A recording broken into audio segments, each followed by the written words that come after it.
Notre émission Fan de sport de force se poursuit avec justement l'homme fort de la région, Simon Boudreau. Ça va bien? Ça va bien, merci. Toi aussi? Oui, ça va bien. Merci, Simon. Merci d'être là ce matin avec nous. On va débuter. C'est pas des sports couramment qu'on voit. On veut connaître un petit peu plus les facettes des hommes forts, en fait. Quand ça a débuté, cette passion-là, pour toi? Bien, écoute, moi, les hommes forts, j'ai toujours aimé ça. J'ai toujours été passionné par ça. Je me souviens que même quand j'avais 5 ou 6 ans, j'écoutais ça passait à la télévision, puis je regardais ça. C'était surtout dans le temps des fêtes, je regardais ça, puis j'étais passionné, puis je me disais, j'aimerais ça un jour, mais jamais j'aurais pu penser que ça pourrait se concrétiser. Puis, vers l'âge de 18 ans, je jouais au football pour les Gaillards de Jonquière. OK. Puis, je me suis fait approcher pour faire une compétition amateur. Puis, à ce moment-là, ben, j'ai décidé de participer, puis j'ai gagné. Fait que ça m'a donné la piqûre.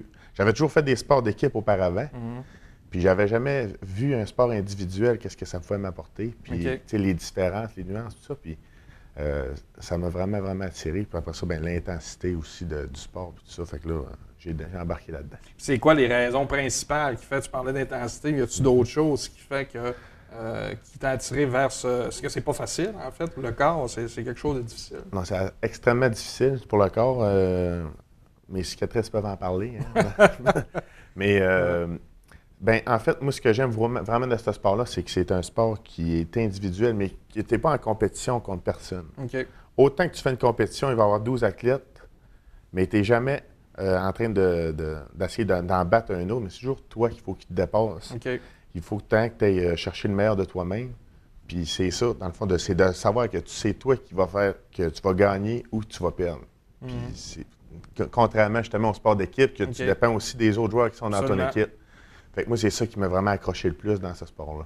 Moi, je pensais que justement, tu me surprends un petit peu. Je pensais que vous étiez en compétition, parce que bien, quand on regarde ça à la télé, on voit les hommes forts fâchés des fois d'avoir perdu. Probablement que c'est peut-être plus envers eux autres mêmes. Effectivement, c'est envers toi-même, parce que souvent, si tu regardes comme il faut, il va y avoir une très grande camaraderie entre les athlètes. OK.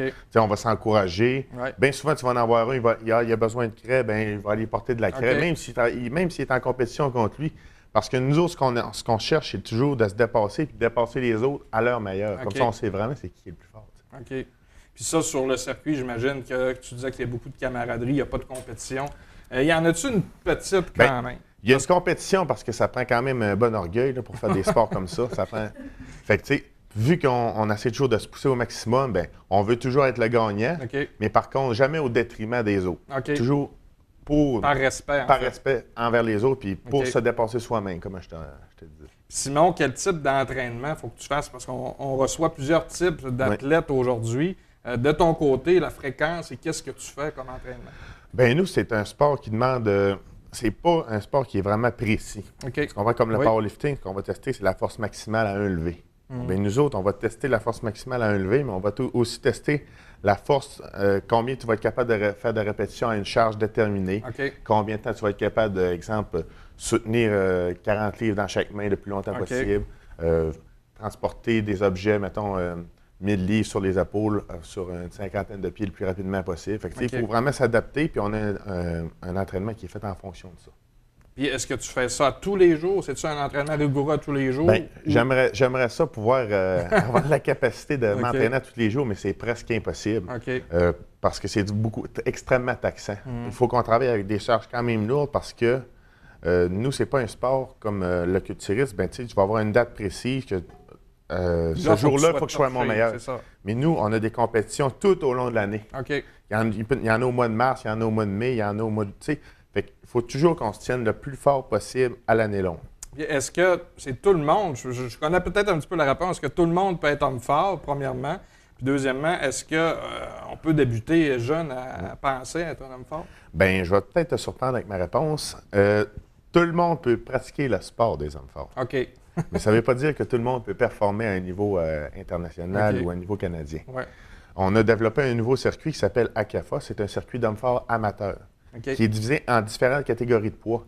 Donc, les hommes commencent à 175 livres et moins. Donc, tu sais, c'est quand même... Puis, tous les poids vont en fonction de ça. Après ça, là, il y a une augmentation graduelle de poids jusqu'à 275 livres et plus pour les plus pesants. Puis, il y a aussi 3 classes de poids chez les femmes. Donc, ça, c'est nouveau aussi depuis cette année. Il y a les femmes qui sont incorporées aux compétitions. Puis, est-ce qu'il y a une limite d'âge? Mettons, toi, tu dis, t'arrêtes à 35 ans, là, mon corps suit. Mais je pense que je vois des compétiteurs âgés de 40 ans et plus, des fois, à la télé, ça se peut. J'ai déjà compétitionné, comme l'an dernier, il y avait un compétiteur qui vient d'Angleterre que j'ai compétitionné contre, Marc Félix. Il fêtait ses 49 ans. Quand même. Oui. Éventuellement, c'est sûr que lui, il n'a pas commencé à 19 ans comme moi à s'entraîner et à faire des compétitions dans le fort. Il a commencé plus tard. Mais tu sais, on peut dire qu'une carrière peut s'échelonner sur environ 20 ans. Mais tu ne peux pas aller au-delà de ça, vraiment, là, à moins d'être une exception génétique. Ça doit être difficile là, pour le corps, justement, à un moment donné. Il y a des blessures.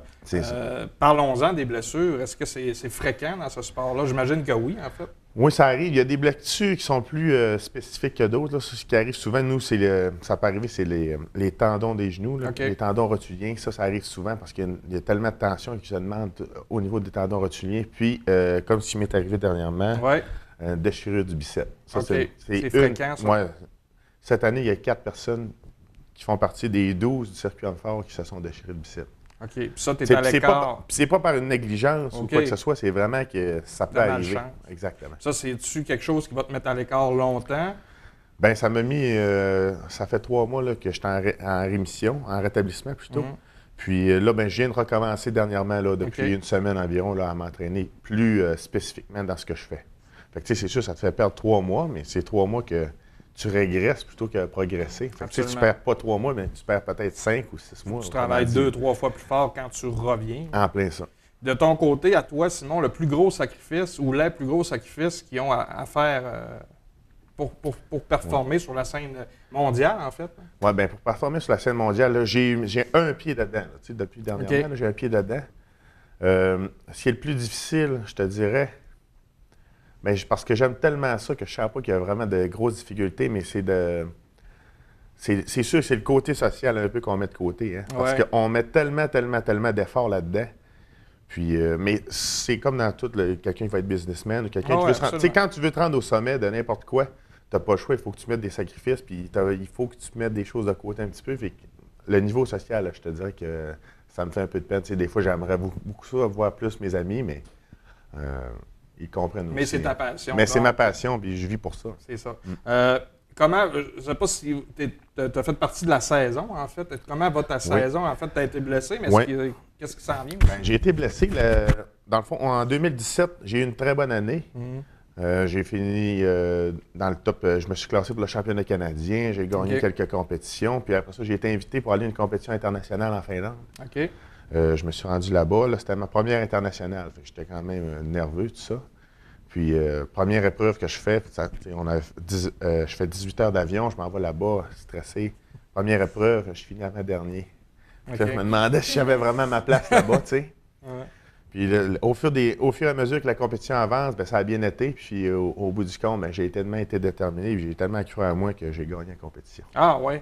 Caroline, c'est tout un... Ça, c'est arrivé dernièrement ou juste avant la blessure? C'est arrivé juste une semaine avant que je me blesse. Donc, 2 semaines avant que j'aille au championnat canadien, c'était le 20 août. Le 20 août dernier. Qu'est-ce qui s'en vient pour toi prochainement? Y a-t-il des compétitions? Oui, bien là, prochainement, je vais tenter de me qualifier pour les championnats mondiaux. Le World Strongest Man qui arrive une fois par année, c'est la plus grosse compétition au monde. Là, je suis en pourparlers pour me faire inviter dans une qualification.